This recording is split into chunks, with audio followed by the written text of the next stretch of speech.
ఈ అక్కంపేట అనే పదానికి ఈ అక్కపేట అనే గ్రామ పదానికి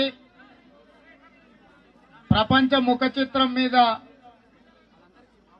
ఒక ప్రత్యేకత ఉన్నది. ఈ భూ ప్రపంచం మీద ఎక్కడ అణిచివేత ఉంటుందో, ఎక్కడ దోపిడీ ఉంటుందో, ఎక్కడ నిరంకుశత్వంగా పరిపాలన సాగుతుందో, ఎక్కడ భూస్వాములు, జమీందారులు, జాగీర్దారులు దోపిడీకి పాల్పడి ఆ ప్రాంతానికి అన్యాయం చేస్తారో, ఆ ప్రాంతంలో జరిగే తిరుగుబాటు ప్రజా పోరాటాలకు పునాది పడుతుందో, అలాంటి దోపిడీకి గురవుతున్న తెలంగాణ రాష్ట్రాన్ని విముక్తి కలిగించడానికి, స్వేచ్ఛా వాయువులు ఊదడానికి, స్వయం పాలన, సామాజిక న్యాయం చేయాలని ఈ అక్కంపేట గ్రామంలో పుట్టిన మీ బిడ్డ ప్రొఫెసర్ జయశంకర్ గారు ప్రపంచానికే తెలియజెప్పిన తెలంగాణకు జరుగుతున్న అన్యాయము, తెలంగాణకు జరుగుతున్న దోపిడీని. అంత ప్రత్యేకత ఉన్న అక్కంపేట గ్రామము వచ్చిన తెలంగాణ రాష్ట్రంలో కల్వకుంట్ల చంద్రశేఖరరావు గారు బంగారు తెలంగాణ చేస్తా అంటే మిగతా ప్రాంతాలు అయినా కాకపోయినా ఆయన ఎవరి ఫోటో అయితే పెట్టుకొని దండేసి దండం పెడతాడో, ఎవరైతే తెలంగాణ రాష్ట్ర పోరాటానికి స్ఫూర్తి అంటాడో, ఎవరైతే తెలంగాణ రాష్ట్ర అభివృద్ధి నమూనా దార్శనికత ఇచ్చిన జయశంకర్ గారి పేరు చెప్పుకుంటారో, కనీసం ఆయన సొంత ఊర్లో అయినా దళితులు, యాదవులు, బలైన వర్గాలు, పేదోళ్ళందరూ సంతోషంగా ఉండొచ్చు, డబుల్ బెడ్రూమ్ల ఇళ్లు కట్టించుండొచ్చు, దళితులకు 3 ఎకరాల భూమి ఇచ్చుండొచ్చు, చదువుకున్న విద్యార్థులకు ఫీజు రియంబర్స్మెంట్ ఇచ్చుండొచ్చు, నిరుద్యోగ యువకులకు ఉద్యోగ అవకాశాలు కల్పించి ఉండొచ్చు, ఈ గ్రామంలో సకల సౌకర్యాలు కల్పించి మా ఆడపడుచులు, మా అక్కలందరూ సంతోషంగా తమ కుటుంబ సభ్యులతో గడుపుతూ ఉండొచ్చు.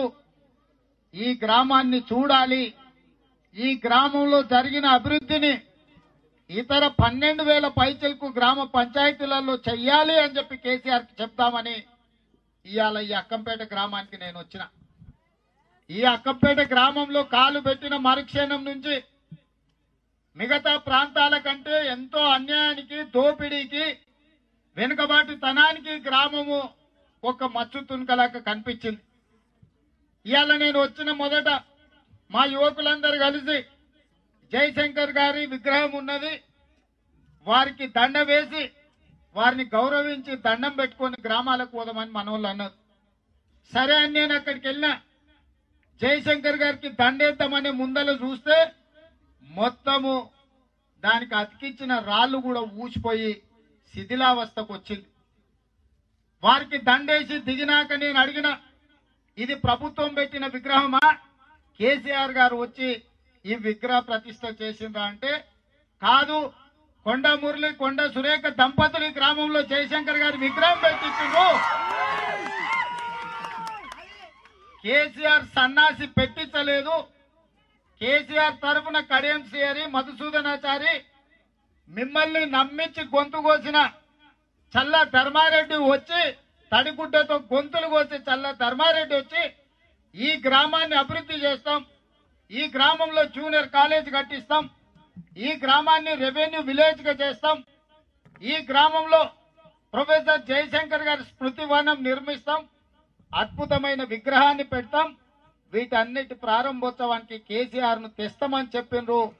చెప్పి అక్కడికి పోయిన తర్వాత 2 ఉద్యోగాలు ఊడగొట్టిండు కేసీఆర్. మీరెవర్రా చెప్పేది? జయశంకర్ పేరు గుర్తు చేసే అవసరమే లేదు, ఆయన పేరు గుర్తు చేస్తే నా పేరు ఎవడు గుర్తు పెట్టుకోర్రా, కాబట్టి కాల గర్భంలో జయశంకర్ గారి పేరు కలపాలి. ఈ గ్రామాన్ని శిథిలావస్థకు చేర్చాలి అని నేను ఒక పక్కన పన్నాగాలు పండుతుంటే, మీరు పోయి ఆ గ్రామాన్ని అభివృద్ధి చేస్తామని చెప్తారా అని చెప్పి జయశంకర్కు మధుసూదనాచారికి ఇద్దరికి ఉద్యోగం ఊడగొట్టి ఇంట్లో కూసబెట్టిన చరిత్ర ఇవాళ కేసీఆర్ గారికి చెందింది. ఇవాళ ఈ గ్రామంలో మిత్రులారా, ముఖ్యంగా మా మీడియా మిత్రులు చూసిండ్రు 6 తారీఖు నాడు ఏదైతే రాహుల్ గాంధీ గారు రైతు డిక్లరేషన్, వరంగల్ డిక్లరేషన్ పేరు మీద రైతు డిక్లరేషన్ చేసిండో, ప్రతి గ్రామంలో రైతు రచ్చబండ ద్వారా ఆయా గ్రామాలలో వ్యవసాయం మీద ఆధారపడ్డ వ్యవసాయం చేసుకుంటున్న రైతులు, కౌలు రైతులు, ఉపాధి హామీ కూలీలు వాళ్ళందరినీ ఏ విధంగా మనం ఆదుకుంటామో గ్రామాలలో చెప్పాలి అని చెప్పి ఈ కార్యక్రమాన్ని తీసుకున్నాం. అందుకే తెలంగాణ పోరాటానికి స్ఫూర్తి తెలంగాణ రాష్ట్ర ఏర్పాటులో అత్యంత క్రియాశీలక పాత్ర పోషించిన ప్రొఫెసర్ జయశంకర్ గారి స్ఫూర్తితోటి నేను ఈ కార్యక్రమాన్ని అక్కంపేట నుంచి మొదలుపెట్టిన. ఈడికి వచ్చినప్పుడు రావి చెట్టు కిందున పోషమ్మ తల్లి ఆశీర్వాదం తీసుకొని ఇవాళ మీ ముందర నిలబడి మాట్లాడుతున్నా. పోషమ్మ తల్లి ఆశీర్వాదంతో ఎదురుగా ఎంత పెద్ద రాక్షసుడు ఉన్నా, 100 తలకాయలు ఉన్నా, కేసీఆర్ రావణాసురుడు కంటే రావణాసురుడికి 10 తలకాయలు ఉంటే కేసీఆర్ కు 100 తలకాయలు ఉన్నా ఆ శిరఛేదనం చేయడానికి పోషమ్మ తల్లి ఆశీర్వాదంతో, అక్కంపేట యువకుల మద్దతుతోటి, అక్కంపేట ఆడబిడ్డల మద్దతుతోటి ఇవాళ ఈ కార్యక్రమాన్ని తీసుకోవాలని నిర్ణయం తీసుకున్నా. మిత్రులారా, ఇవాళ నేను వస్తా ముఖ్యంగా అభివృద్ధి నమూనా ఎక్కడ ఉండాలంటే దళిత కాలనీలో ఉండాలి. ప్రభుత్వం యొక్క సంక్షేమం ఎవరికి చెందాలి అంటే అత్యంత నిరుపేదైన దళితులకు చెందాలి అని చెప్పి దళిత కాలనీలోకి మొదట పోయినా. అక్కడ పరిస్థితి చూస్తే హృదయ విదారకం.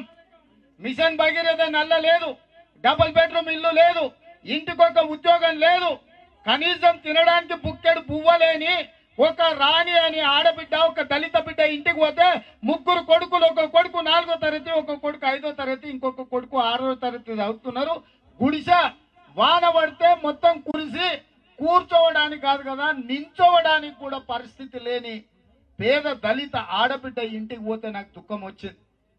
ఈ రాష్ట్రం కొట్లాడి తెచ్చుకొని 1200 మంది బిడ్డలు ఆత్మ బలిదానం చేసుకొని తెచ్చుకున్న తెలంగాణ రాష్ట్రంలో ఇయాలటిగా దళితులు పూరు గుడిసెలల్లా వాన కురిస్తే నీళ్లు గారుతుంటే 3 పిల్లల్ని పెట్టుకున్న రాని నాకు ఏమి లేదు సారు, ఎట్లయినా ఈ ప్రభుత్వం నన్ను ఆదుకోవాలి, నువ్వు మాట్లాడు అని చెప్తే ఈ తెలంగాణ రాష్ట్రం ఎవరి కోసం వచ్చిందని చెప్పి ఇవాళ ఆలోచన చేయాలి.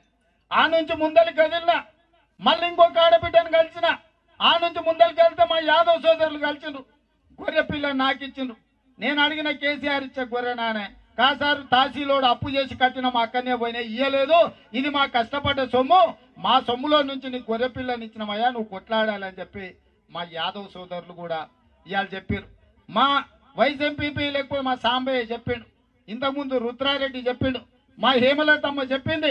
వాళ్ళ దుర్మార్గాలు, వాళ్ళ దాష్టికాలు, వాళ్ళు ఏ విధంగా అంచివేస్తారో, ఆడబిడ్డ మీద చేసిన దాడికి ఎస్సీ ఎస్టీ కేసు పెడితే బెదిరించి కేసు వాపసు తీసుకోమని ఇవాళ ఒత్తిడి చేస్తున్నారట. ఈ వేదిక మీద నుంచి నేను చెప్పదలుచుకున్న పాత్రికా మిత్రుల సాక్షిగా హేమలత దగ్గరికి ఎవడని వచ్చిండంటే వంగబెట్టి చెప్పుతో కొడుతున్నా కొడుకల్ని. ఇవాళ వాడు అనుకుంటున్నావు చల్ల ధర్మారెడ్డి నీ కేసీఆర్ ఉంటాడేమని. బిడ్డ, మా దళితులు, మా పేదలు, ఇక్కడున్న మా కాంగ్రెస్ పార్టీ కార్యకర్తలు అనుకుంటే కేసీఆర్ ప్రగతి భవన్ పెళ్ళ ఊడవిక్కొని పోతాం ఒక్కొక్క కార్యకర్త అనుకుంటే. నువ్వు 10 ఎకరాల గడి అనుకుంటున్నావు బిడ్డ, గంట లోపల నీ గడిని నేలమట్టం చేసి టీఆర్ఎస్ వాళ్ళ గుండెల గుణపందించే శక్తి మా పేదోళ్లకు, మా ఆడబిడ్డలకు ఉన్నదని నేను ఈ సందర్భంగా చెప్పదలుచుకున్నా. హాయ్ ఫ్రెండ్స్, మా టుడే టుమారో యూట్యూబ్ ఛానల్ చూస్తున్నందుకు చాలా థ్యాంక్స్. మరిన్ని లేటెస్ట్ వీడియోస్ కోసం వెంటనే సబ్స్క్రైబ్ చేయండి. అలాగే ఈ బెల్ ని కూడా రింగ్ చేసేయండి. మా నోటిఫికేషన్స్ అన్ని మీ మొబైల్లో వస్తాయి. అలాగే మా వీడియోస్ మీకు నచ్చితే లైక్ చేయండి, షేర్ చేయండి, నచ్చకపోతే కామెంట్ చేయండి.